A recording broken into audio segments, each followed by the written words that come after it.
Hello friends, आपके सामने एक बार फिर हाजिर है मेरे मित्र नागिन तिवारी, जिनका चैनल है एंटी नेशनल राइडर। तो एक नई रचनात्मक वीडियो के साथ आज हम फिर मौजूद है। आज हम आए हैं गुरुद्वारा बेटमा साहिब, जो कि ज़िला इंदौर है, लेकिन धार नगरी से काफ़ी नज़दीक, धार ज़िले से काफ़ी नज़दीक। आप देख सकते हैं मेरे पीछे गुरुद्वारा सुशोभित है। इस गुरुद्वारे का इतिहास ये है कि श्री गुरु नानक देव जी, जो सिख धर्म के संस्थापक हैं, वो अपनी दूसरी उदासी के दौरान, यानी कि अपनी दूसरी यात्रा के दौरान इस स्थान पर आए थे।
आप देख सकते हैं कि ये जो गुरुद्वारा है, इसका जो बेस है, इसका जो आधार है, वो एक बावड़ी है। आइए मैं आपको ये बावड़ी दिखाता हूँ। इस बावड़ी के दर्शन कराता हूँ मैं आपको। देखें आप, ये एक जल की बावड़ी है। चूँकि अभी गर्मी का महीना है तो बावड़ी का स्तर काफ़ी नीचे है, लेकिन बारिशों में ये बावड़ी का जो स्तर है ये काफ़ी ऊपर आ जाता है। आप देखें, ये गुरुद्वारा जो है यहाँ पर सुशोभित है। आइए इस बावड़ी को मैं आपको पूरी परिक्रमा करवाता हूँ। आइए आइए।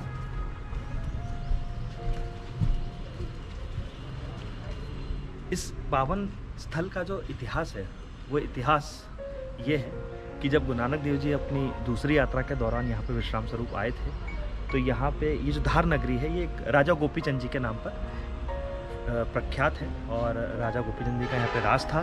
उस दौरान यहाँ पे भीलों का बहुत आतंक था दोस्तों। भीलों का इतना आतंक था, और जो आम जनजीवन है वो अस्त व्यस्त था। पेयजल की अभूति होने के कारण यहाँ पे काफ़ी तरह की भुखमरी और सूखा की जो समस्या है वो पड़ रही थी।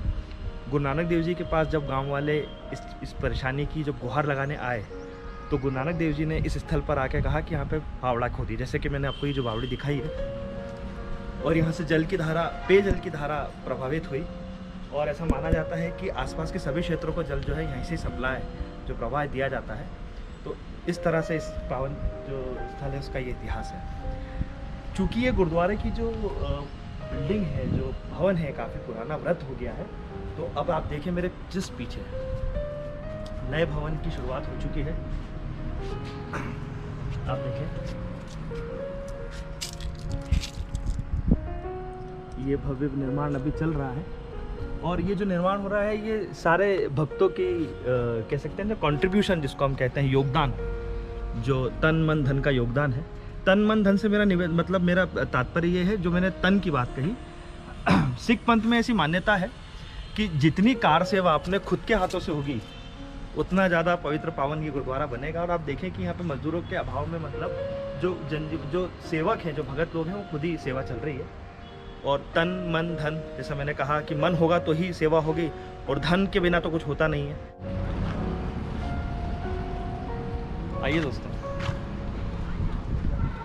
अब हम चल रहे हैं सरोवर साहब की ओर।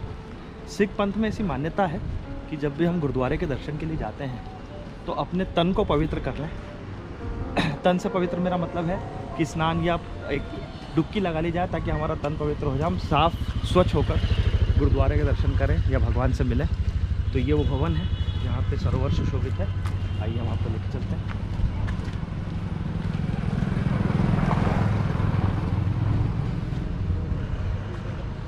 अच्छा दोस्तों, मैं आपको सरोवर क्यों सुशोभित और क्यों स्थापित किया जाता है उसका एक साइंटिफिक रीज़न या उसका जो माइथोलॉजिकल रीज़न है वो बताना चाहूँगा। आप देखें कि ये गुरुद्वारा साहिब है और यहाँ पर श्री गुरु ग्रंथ साहिब जी की स्थापना हुई है।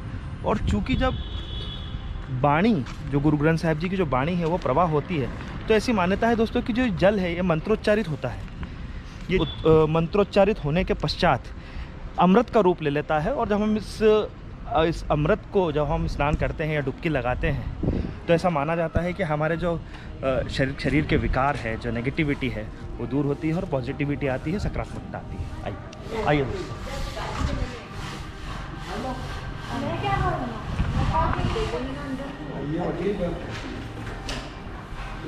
सरोवर की जो मान्यता है वो गुरुद्वारे जितनी ही है। तभी यहाँ ऐसा बोला जाता है कि सिर ढक कर आएँ और पूरी मान मर्यादा से यहाँ पर आके स्नान करें। आइए मैं सरोवर के, इस पावन सरोवर के जल से आपको अभिभूत कराता हूँ। आइए।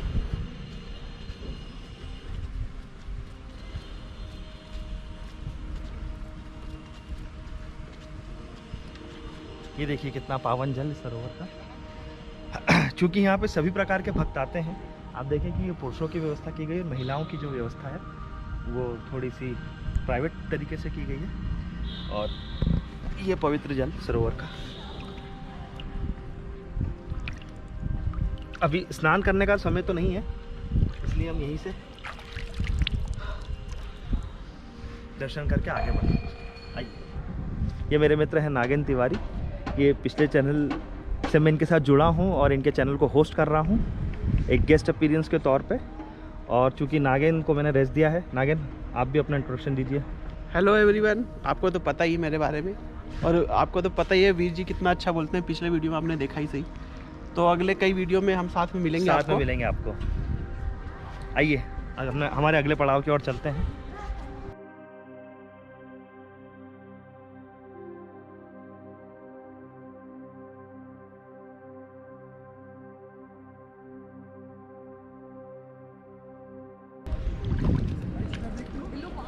देखिए दोस्तों, कितनी सुंदर ये मछली इस सरोवर में भी विश्राम करती हुई। यहाँ पे बहुत सुंदर और विभिन्न प्रजातियों की मच्छियाँ पाई गई हैं। हालांकि यहाँ पे चूँकि ये सरोवर है गुरुद्वारा साहब का और यहाँ पे किसी तरह का अनाज या किसी तरह का दाना डालना वर्जित है। आपने देखा लोगों की आस्था है। यहाँ पे सिक्के आपको काफ़ी स्तर पे दिखेंगे, काफ़ी मात्रा में सिक्के दिखेंगे। यहाँ पे लोगों की आस्था है, श्रद्धा है। आप देखें काफ़ी मात्रा में सिक्के हैं यहाँ पे आपको। देखिए कितनी सुंदर मछली।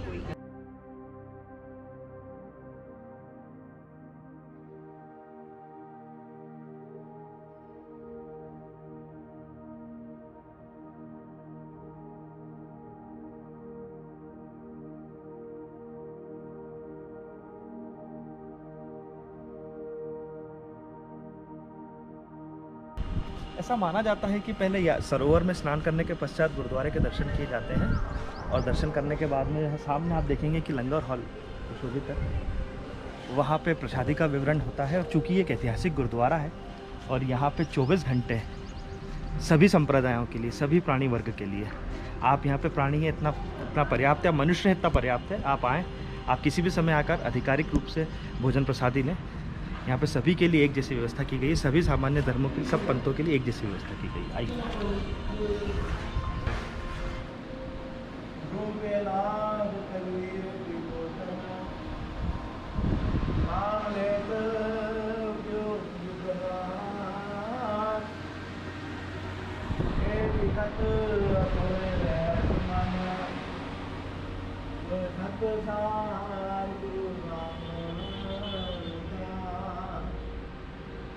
नानक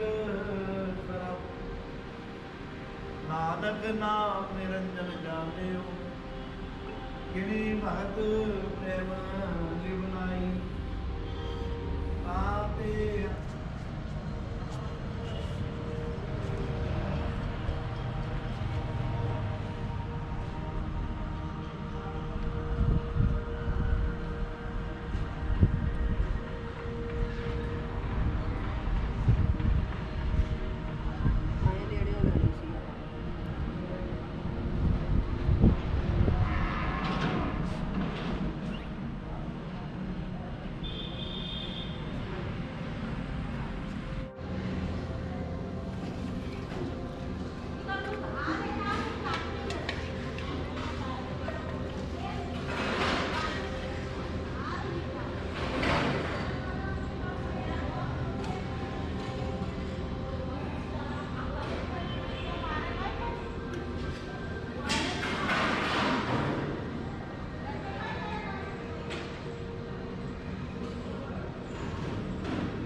इस छोटे से परिचित्र में इस पवित्र स्थान का इतिहास दर्शाया गया है। जैसा कि मैंने आपको कुछ समय पहले, कुछ देर पहले बताया था कि जब श्रद्धालु सूखे से परेशान थे तो गुरुजी के पास गुहार लेकर आए। तो गुरुजी ने यहाँ पे फावड़ा चलवाने को कहा और यहाँ पे एक बावड़ी निर्मित की गई और उसके बाद में यहाँ पे जल रहा और पूरे गांव को यहाँ पे स्वच्छ और पेयजल प्राप्त हुआ। तभी से ये स्थल काफ़ी हरा भरा है, काफ़ी बड़ा है। बीच में गुरु नानक देव जी की प्रतिमा पे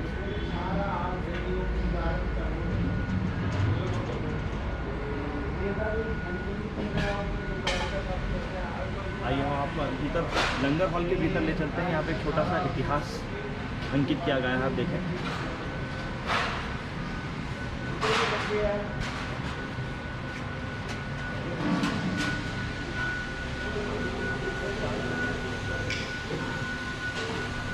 ये भव्य लंगर हॉल जहाँ पे 1,500 से 2,000 व्यक्ति की प्रसाद जीने की या प्रसाद लेने की या खाने की क्षमता है इस पर्टिकुलर हॉल में।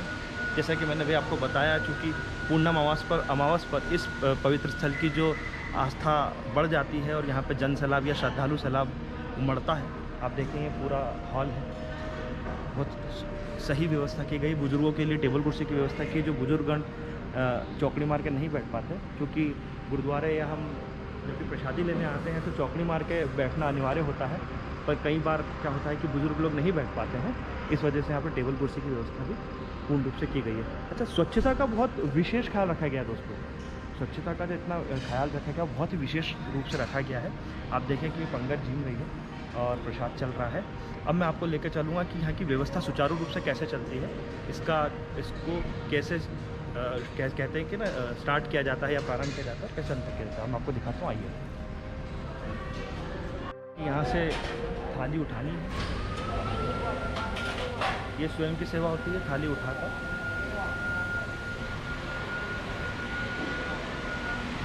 यहाँ लंगर प्रसाद की व्यवस्था होती है। लंगर प्रसाद होने के बाद स्वच्छता का विशेष ख्याल रखा जाता है। देखिए, और कोविड-19 को लेके जो अभी गाइडलाइंस दी हैं गवर्नमेंट ने, उसका भी विशेष ख्याल रखा गया है। देखिए आप यहाँ पे यह बर्तनों के जूते का पहला पड़ाव,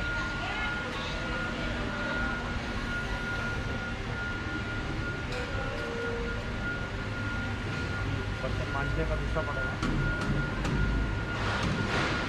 और बर्तन को तीसरी बार धो के यहाँ पे रखना। ये पूरी सेवा जो है स्वयं रूप से ही करनी होती है। आइए,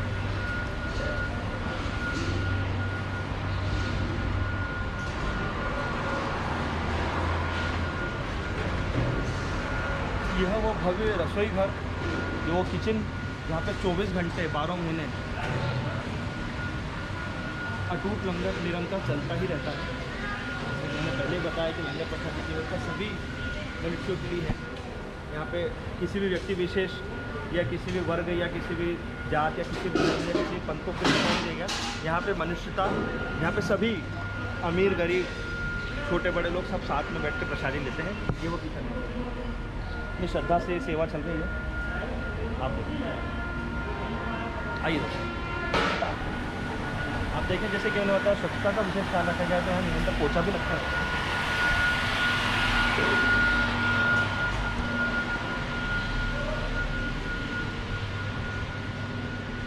ये हमारे सेवादार जो कि डेडिकेशन से पूरे समर्पित होकर सेवा करते हैं।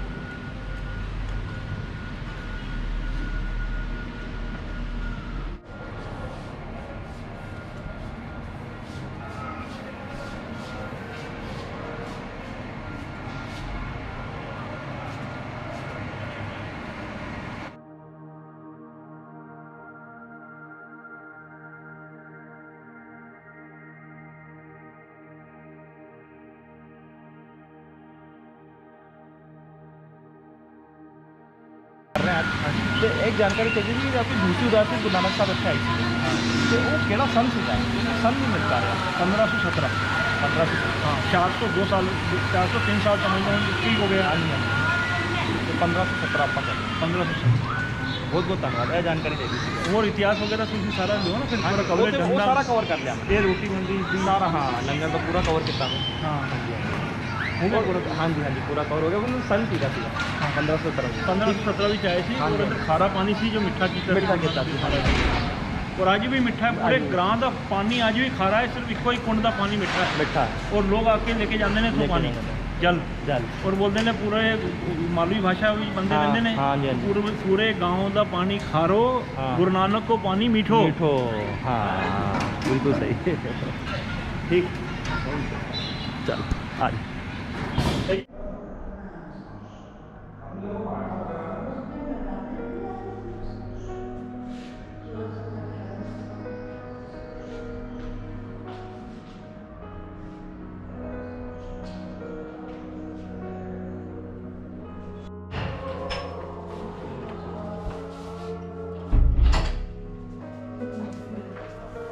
तीन लोगों की रनिंग व्यवस्था है ना एक कमरे में।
कार सेवा चल रही है, जिसे आम जनजीवन श्रद्धालु अपने हिसाब से पूरी सेवा करते हैं। आप भी आइए, नागन आप भी कीजिए सेवा।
ਵਾਹਿਗੁਰੂ ਵਾਹਿਗੁਰੂ ਵਾਹਿਗੁਰੂ ਵਾਹਿਗੁਰੂ ਵਾਹਿਗੁਰੂ ਪਹਿਲੇ ਵਾਹਿਗੁਰੂ ਜੋ